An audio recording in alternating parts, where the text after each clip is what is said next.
ওহিদুল ইসলাম রায়হান আপনি লিখেছেন নিজের রুমের ভেতরে নাচা কি হারাম? পিতা মারা গেছেন, পিতার নামে যে জমি আছে তা থেকে কিছু অংশ মসজিদে ওয়াকফ করা যাবে কিনা? প্রিয় যদি অসম্মান করে সেক্ষেত্রে আত্মীয়তার সম্পর্ক ছিন্ন করা যাবে কিনা? সুখী ইসলাম লিখেছেন স্বপ্নে প্রতিনিয়ত শারীরিক সম্পর্ক করা দেখা নাজায়েজ সম্পর্কের সাথেও জেনা করা দেখলে কি হবে? এর কারণে কোনো গুনাহ হবে না, কারণ স্বপ্নে আপনি যা দেখছেন সেটি আপনার নিজের নিয়ন্ত্রণে দেখছেন না, যার কারণে স্বপ্নে আপনি এরকম কোনো কিছু দেখলে এর কারণে আপনার জেনার গুনাহ হবে ব্যাপারটা সেরকম না। তবে সাধারণত অনেকে আপনার জাগ্রত অবস্থায় যেগুলোকে নিয়ে জল্পনা কল্পনা অনেক বেশি করে, ঘুমলে অনেক সময় সেগুলো স্বপ্ন দেখে। তো সেই রকম যদি হয় তাহলে সেক্ষেত্রে আপনার জাগ্রত অবস্থায় হারাম কল্পনা করা আপনাকে বন্ধ করতে হবে, কারণ হারাম কল্পনা করলে সেটি কিন্তু গুনাহ হবে, কারণ সেটি আপনার ইচ্ছাকৃত আপনি করছেন এবং সেটি আপনি নিয়ন্ত্রণ করতে পারেন, বিধায় সেটি নিয়ন্ত্রণ করতে হবে। এর বাইরেও যদি আপনি এগুলো নিয়ন্ত্রণ করার পরও আপনি স্বপ্নে দেখেন তাহলে সেক্ষেত্রে তার কারণে গুনাহ হবে না। প্রয়োজন আপনি শোয়ার সময় 3 কুল পড়ে সূরা ইখলাস, সূরা ফালাক, সূরা নাস 3 বা 3 বার পড়ে হাতে ফুৎকার দিয়ে পুরো শরীর মুছে নেবেন। এটি সুন্নাহ, ঘুমের আগে প্রতিদিন এটি করবেন। ওযু করে ঘুমালেন, ডান কাত হয়ে ঘুমালেন, দোয়া দরুদ পড়ে ঘুমালেন, আল্লাহ তাআলা আশ্রয় নিলেন, ইনশাআল্লাহ বিদিন আল্লাহ তাআলা আপনাকে হেফাজত করবেন।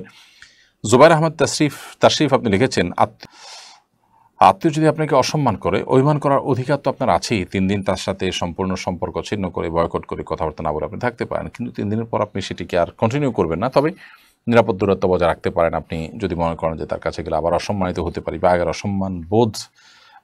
অসম্মানিত বোধ করেছেন, সেজন্য আপনার কষ্ট লাগা কাজ করছে, সেই জায়গা থেকে আপনি দূরত্ব বজায় রাখতে পারেন। কিন্তু একেবারে সম্পর্ক ছিন্ন করা বলতে যেটা বোঝায় সেটা না করা উচিত। কোনো না কোনোভাবে সম্পর্কটা সংযুক্ত রাখা উচিত, যদি তার দ্বারা ক্ষতিগ্রস্ত হওয়ার আশঙ্কা না থাকে। আর যদি সম্পর্ক জোড়া রাখতে গেলে নিশ্চিত আমি এরকম ক্ষতির সম্মুখীন হতে থাকবো, তাহলে সেক্ষেত্রে আপনি অবশ্যই দূরত্ব বজায় রাখতে পারেন। সাজিদুর রহমান আপনি লিখেছেন আমার পিতা মারা যাওয়ার পর পিতার নামের জমি ওয়াকফ করতে হলে সকল ওয়ারিসদের অনুমোদন লাগবে, কিংবা পিতার ওসিয়ত লাগবে। পিতা যদি ওসিয়ত করে যেতে থাকেন তার জীবদ্দশা যে আমার মৃত্যুর পর আমার সম্পদ থেকে তোমরা মসজিদ নির্মাণ করবে বা মসজিদের জন্য জমি ওয়াকফ করবে, এরকম যদি ওসিয়ত করে থাকেন তাহলে সেটি কার্যকর করতে হবে, যদি সেটা পিতার টোটাল সম্পদের 1/3 বেশি না হয়। যে ওসিয়ত করেছেন যে এতটুকু জায়গায় বা অমুক মসজিদে এই জায়গাটা দিবা, তাহলে এটা তার টোটাল অ্যাসেটের যে ভ্যালু সেটার 1/3 ভেতরে হলে সে ওসিয়ত কার্যকর হবে, 1/3 বেশি হলে 1/3 পর্যন্ত কার্যকর হবে, বাকিটা আর কার্যকর হবে না। এটা হলো পিতা যদি ওসিয়ত করে। যদি পিতা যদি ওসিয়ত না করে আপনি সন্তান হিসাবে নিজে উদ্যোগ নিয়ে বাবার জন্য এটা করতে চান, তাহলে সেক্ষেত্রে সমস্ত ওয়ারিস, আপনার ভাই বোন যারা পিতার মৃত্যুর পর তার সম্পদের ভাগ পাবেন, তাদের সবার অনুমোদন লাগবে এবং মৌন সম্মতি, তাদের সন্তুষ্ট চিত্তের সম্মতি, এটা কিন্তু লাগবে। কারণ মানুষ মারা যাওয়ার সঙ্গে সঙ্গে তার সম্পদের মালিকানা চলে আসে তার সন্তানদের কাছে, বিধায় সন্তান এবং ওয়ারিসদের কাছে, বিধায় এখন আর মৃত ব্যক্তির আসলে মালিকানাটা নেই। আপনি চাইলেই সেটা যা খুশি করতে পারেন না, ওয়ারিসদের অনুমোদন লাগবে। এরপরে আপনি নিজের রুমের ভেতরে যদি আপনি নাচেন, তাহলে সেক্ষেত্রে স্বামী স্ত্রী পরস্পরকে দেখানোর জন্য যদি হয় তাহলে সেটা হারাম হবে না। আর এটা যদি একজন পুরুষ অন্য নারীদেরকে, একজন নারী অন্য পুরুষদেরকে গায়রে মাহরাম তাদের সামনে প্রদর্শন করেন, তাহলে সেটা যেহেতু আপনার যৌন উত্তেজনা সৃষ্টি যেমন করে, তেমনিভাবে এটার তালে তালে আপনার মিউজিক থাকে, আরও নানান বিষয়ের কারণে সেটি নিষিদ্ধ এবং হারাম হয়। বাট একা একা যদি হয় এবং সেখানে মিউজিক বা অন্য কোনো কিছু না থাকে, তাহলে সেটি হারাম হবে না। তানজিনা মিজি আপনি লিখেছেন আমার স্বামী 2 বিয়ে করেছে, এখন আমার করণীয় কি? বোন, আপনার স্বামী যদি 2 বিয়ে করে থাকে তাহলে সেক্ষেত্রে তিনি আপনার প্রতি এবং তার আরেক স্ত্রী তার প্রতি যে তার ইনসাফ বজায় রাখার কথা এবং উভয়ের সাথে সমান আচরণ করার কথা, সমান সব কিছু দেওয়ার কথা, সেটা তিনি করছেন কিনা। যদি তিনি সেটা করে থাকেন তাহলে সেক্ষেত্রে আপনি তাকে সহযোগিতা করা উচিত বলে আমি মনে করি। কারণ অনেক সময় এই বিষয়গুলো পুরুষের চরিত্রকে হেফাজত করবার জন্য প্রয়োজন হয়, আবার অনেক সময় যৌক্তিক কারণও থাকে। আপনার স্বামী কেন করেছেন ঠিক আমি জানি না, তবে যদি তিনি আপনার হক ঠিকমতো আদায় করে থাকেন তাহলে আপনার এরপরে আন্তরিক হওয়া উচিত বলে আমি মনে করি। আমি জানি এটা মেনে নেওয়াটা আমাদের মেয়েদের জন্য অনেক কষ্টের, কিন্তু এরপরও আল্লাহ রাব্বুল আলামিন এটা আমাদের জন্য, আমাদের মা বোনদের জন্য একরকম পরীক্ষা হিসাবে রেখেছেন, যে আমি আল্লাহ তাআলার বিধান বুঝে আসুক না আসুক, কষ্ট হলেও মেনে নেই কিনা। এটা তিনি কাজ করেছেন, এটা কোনো ফরজ ওয়াজিব করেছেন বা আমি এটা বলছি না, আমি বলছি জায়েজ কাজ করেছেন, অতএব বিষয়ে আপনার ঘৃণা যেন না থাকে, বিশেষ করে যদি তিনি আপনার প্রতি জুলুম না করেন এবং আপনার হক ন্যায্যভাবে সঠিকভাবে আদায় করেন। আর যদি হক আদায়ে ত্রুটি করেন, গাফিলতি করেন, তাহলে সেক্ষেত্রে অবশ্যই আপনি তার বিরুদ্ধে আইনানুগ ব্যবস্থা নিতে পারেন, সামাজিক উদ্যোগ গ্রহণ করতে পারেন এবং আপনার অধিকার আপনি আদায় করার চেষ্টা করতে পারেন। রাবিয়া সুলতান আপনি লিখেছেন, মায়ের সম্পদে ছেলে মেয়ের অংশ কিভাবে বন্টন করা উচিত? বাবার সম্পদে ছেলে মেয়ের অংশ যেভাবে বন্টন হবে, মায়ের সম্পদে ঠিক একইভাবে বন্টন হবে। অর্থাৎ বাবার সম্পদ যেরকম একজন ছেলে যা পাবে, দুজন মেয়ে তা পাবে, মায়ের সম্পদেও একই হারে পাবে, কোনো বেশ কম নেই ক্ষেত্রে। শাহাদত হোসেন লিখেছেন, আমি প্রবাসে কাজ করি, কাজ করার সময় আমি নামাজ পড়ার জন্য যথেষ্ট সময় পাই না। এমত অবস্থা আমি যদি শুধুমাত্র নামাজের ফরজটুকু আদায় করি, তাতে আমার নামাজ আদায় হবে কি না?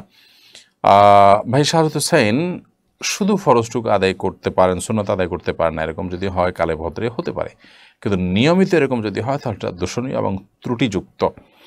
তো এরকম কাজ থাকলে আপনি সেই কাজ পরিবর্তন করে যেখানে সুন্নত এবং ফরজ সবই পড়তে পারেন, সেরকম কাজে আপনার যাওয়া উচিত এবং সুইচ করা উচিত আপনার কাজ। তবে যারা অমুসলিম প্রধান দেশে আছেন, সব জায়গায় কাজ করতে গেলে অনেক টাফ হয়, তো তারা যদি আপনার যখন সুযোগ পান সুন্নত পড়েন কিন্তু বেশিরভাগ সময় পড়তে পারেন না, তাহলে সেক্ষেত্রে ফরজটুকু তো আদায় হয়ে যাবে, তার ওয়াক্তের যে দায়টি মুক্ত হয়ে যাবেন তিনি এখান থেকে। বাট সুন্নত আদায় না করার কারণে একটা অপূর্ণতা তো অবশ্যই থাকলো, সেটা তার আদায় করার সর্বাত্মক চেষ্টা থাকা উচিত।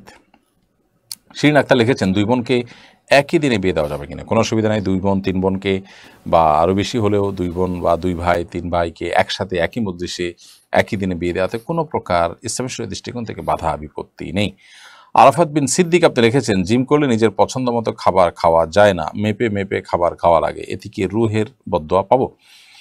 এই মেপে মেপে খাবারটা তো আপনার নিজের স্বাস্থ্যের জন্য ভালো, তো যেটা আপনার নিজের স্বাস্থ্যের জন্য ভালো সেটার কারণে আপনি রুহের বদদোয়া কেন পাবেন, বা সেটার কারণে আপনি গুনাহ কেন হবে? ইনশাআল্লাহ বিদিনিল্লাহ তার কারণে গুনাহ হবে না, কারণ আপনার নিজের কল্যাণেই করছেন, নিজের স্বাস্থ্যের ভালোর জন্যই আপনি করছেন।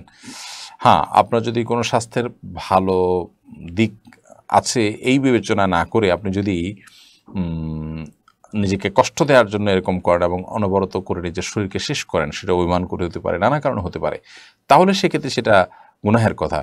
কারণ নবী সাল্লাল্লাহু আলাইহি ওয়াসাল্লাম বলেছেন, ইন্নাল জাসাদিকা আলাইকা হাক্কান, নিশ্চয়ই তোমার শরীরও কি আছে, তোমার কাছে তার হক এবং অধিকার আছে, তার শরীরের অধিকার, দেহের অধিকারও আমাদের আদায় করতে হবে। সামিয়ানুর ইভা আপনি লিখেছেন, অতিরিক্ত শ্বাসকষ্ট ও মাইগ্রেনের সমস্যা থাকায় পর্দা করতে অনেক কষ্ট হয়, কি করতে পারি? অতিরিক্ত শ্বাসকষ্ট এবং মাইগ্রেনের সমস্যার কারণে যদি আপনার পর্দা করতে অসুবিধা হয়, তাহলে সেক্ষেত্রে আপনি জাস্ট মাথার উপর কাপড় দিয়ে হালকা শুধু টেনে দিলেন, যদি নেকাব বাঁধতে অসুবিধা হয় সেটুকু করলেন। যদি সেটাও আপনি করতে না পারেন, তাহলে সেক্ষেত্রে ধরো যাক আপনি বাইরে গিয়ে একটা ছাতা ব্যবহার করলেন, মানে অথবা আপনি যত দ্রুত সম্ভব একটা গাড়িতে, যেখানে আপনার পর্দা মেনটেন হবে সেরকম কোনো গাড়িতে আপনি চড়ার চেষ্টা করলেন। এক কথায় আপনার চেষ্টা থাকবে আপনার সৌন্দর্যের জন্য অন্য সামনে প্রকাশিত না হয়, সেটা যেভাবে হোক, মাথার ওড়নাটা টেনে দিয়ে হোক।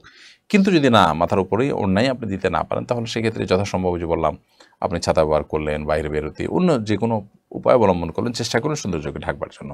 কিন্তু মাইগ্রেনের সমস্যা হোক আর যাই হোক, সর্বস্ত আপনাকে শ্বাসকষ্ট হোক, যাই হোক না কেন, আপনাকে মানে কাপড় মাথার উপর দিয়ে বা চোখ মুখ বেঁধিয়ে রাখতেই হবে, বাট এরকম না। তবে আপনি চেষ্টা করবেন সর্বাত্মকভাবে যেন আপনার পর্দা মেনটেন হয়, সৌন্দর্য যেন প্রকাশ না হয়, সেটা